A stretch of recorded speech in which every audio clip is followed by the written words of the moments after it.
some horses, some craftsmen, and a lady in a basket. Today on another episode of the Bible in 1 Year with the Preacher's Husband. Today we're going through Zechariah chapter 1 through 7, and tomorrow we're going to do chapters 8 through 14.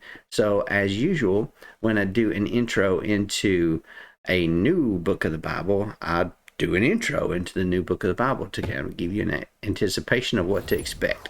So over the next couple days, here's what we're looking at. Now, Zechariah is the writer here of this, and he is the son of Berechiah.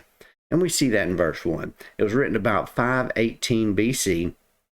And through these night visions that he says here, they're prophetic oracles, Zechariah predicts the welfare of Jerusalem as God's beloved holy city, into which the true king, God's servant, the branch, would enter riding on a donkey.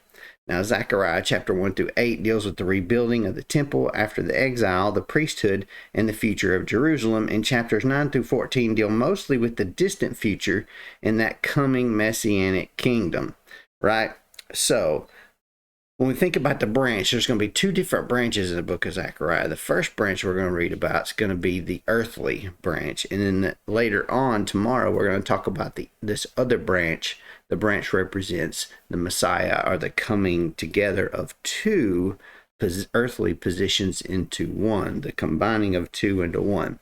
So keep that in mind. Now, the Gospels incorporate more passages from this book of Zechariah than from any other prophet. In Zechariah, we see tomorrow, we're going to see a lot of this foreshadowing of Jesus' royal entrance into Jerusalem in chapter 9, his betrayal for 30 pieces of silver in chapter 11, his role as a shepherd in chapter 13, and of course, we mentioned this branch today in chapter 3 and 6, but the branch is going to refer to Jesus later.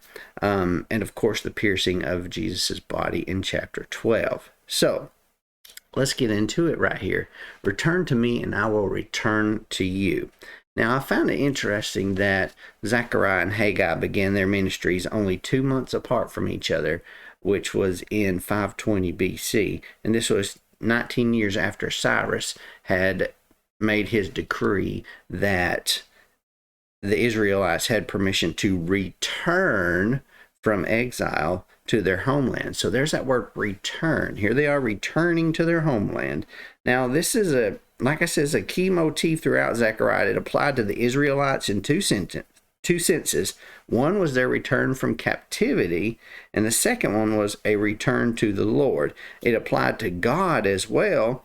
If we look here in verse 3, this is what the Lord of armies says, return to me. That's him declaring Israel to return to him. And then the second half of this is, and I will return to you. So it applied to God in two senses as well. Return referring to showing favor again, and God's turn could also denote the change from judging the people to blessing the people. And then God's offer to return here was contingent, though, on the people returning to him. Now, in some ways, he's actually calling us back to church right now. In the same way, we're going through this return as well, calling us back to church, both physically and spiritually. Are you ready to return to God, both physically to Jerusalem as they were physically returning to Jerusalem? We should physically return to church. As they were spiritually returning to God, we should spiritually return to Jesus as well in our daily lives. So we get into these visions. Now, the first vision here is starts out in verse 8, and the string of visions came to the prophet Zechariah. It kind of brings to life an answer for people on the brink of despair, that God is in control and he is on your side. And in this first vision of a horseman, there's this man riding on a chestnut horse, and he is actually the one that is standing among the myrtle trees, and he's an angel of the Lord.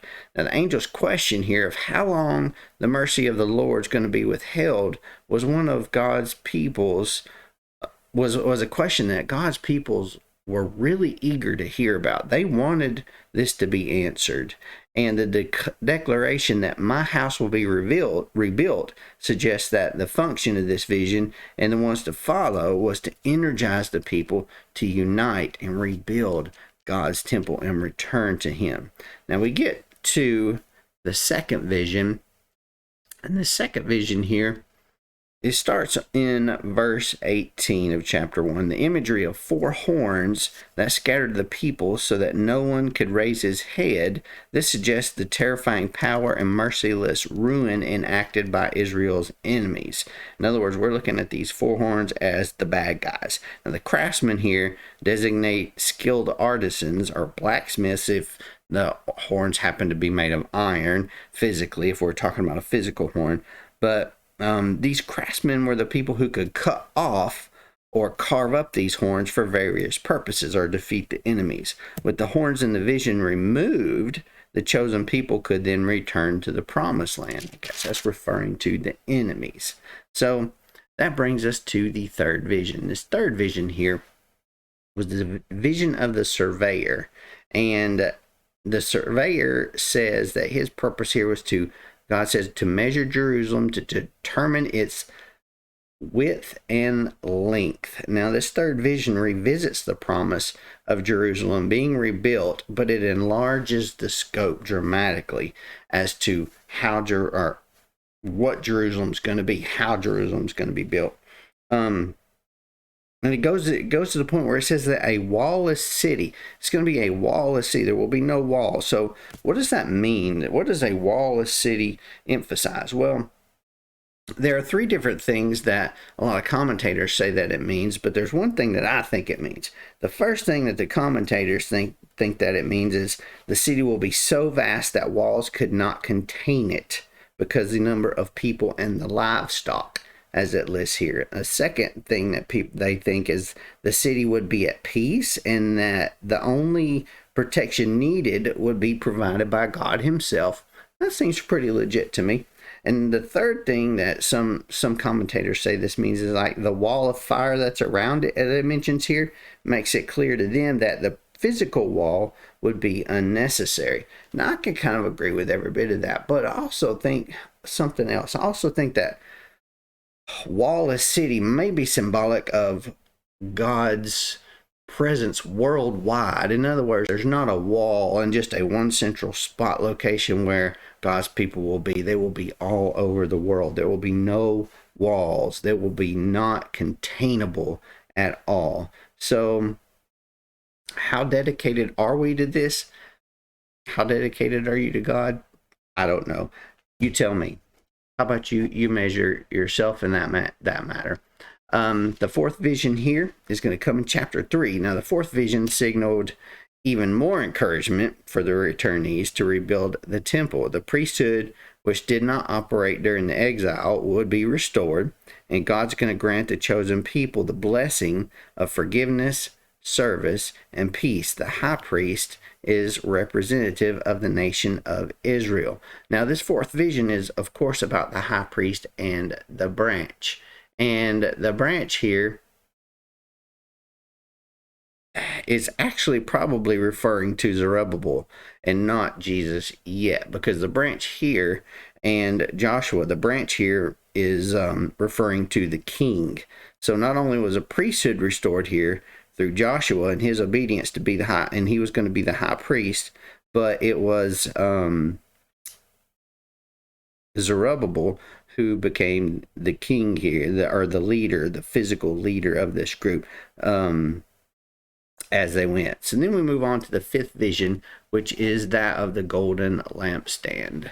So in this fifth vision, faced with rebuilding their temple and city, the chosen people felt kind of small and powerless and overwhelmed. They had a lot to do, and Zechariah, though, he saw things a little differently here. God would empower the people and their leader Zerubbabel. The vision was particularly evocative when it says, "For who despises the day of small things?" This is all about baby steps. You're going to have to take it a piece at a time. When you're doing any big endeavor, you're going to have to take it a little bit at a time. that brings us to the sixth vision. Now, the sixth vision in chapter 5 of the flying scroll, this focuses on the Torah, or the 5 books of the law, disclosing what God expects his people to do. We get next into the seventh vision, and this one was very interesting. The woman in the basket.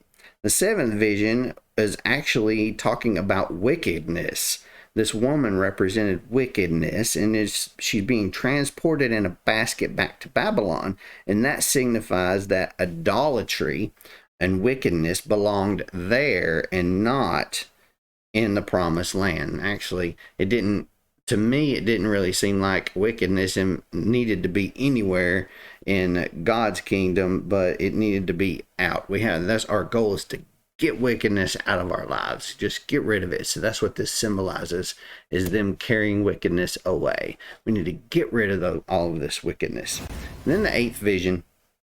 The first and the eighth visions we got to think about together. They function as bookends for the intervening visions and convey the same message. God is sovereign and is in control of the whole earth. However, there is a change of outcome between the two visions.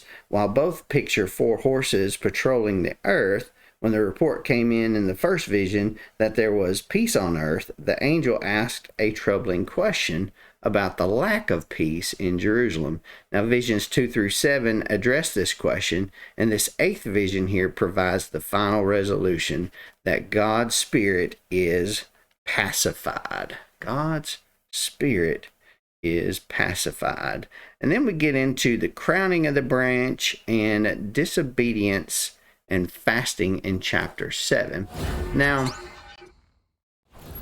we get to this, and in chapter 6, verses 9 through 15, this passage concludes the first section of Zechariah, representing 3 prerequisites for rebuilding the temple here. The first one is there's going to need to be harmony between the civil and the priestly leadership.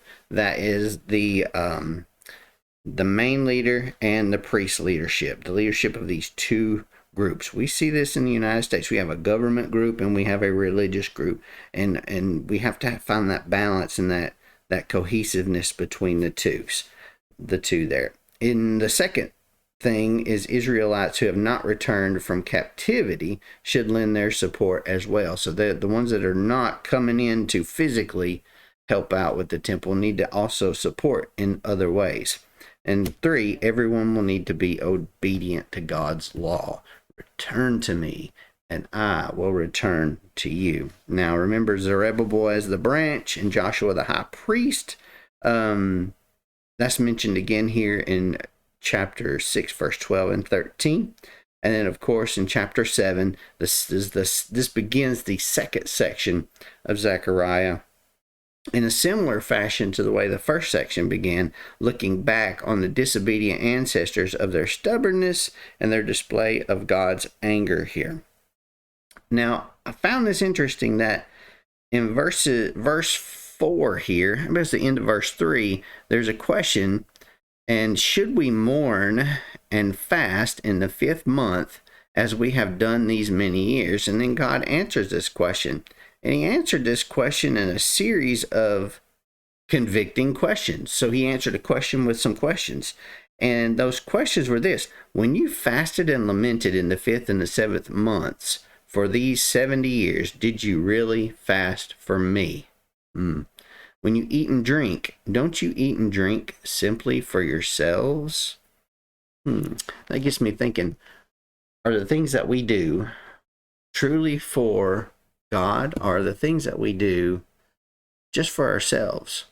What about salvation? Are we doing that for ourselves, or are we doing it for God?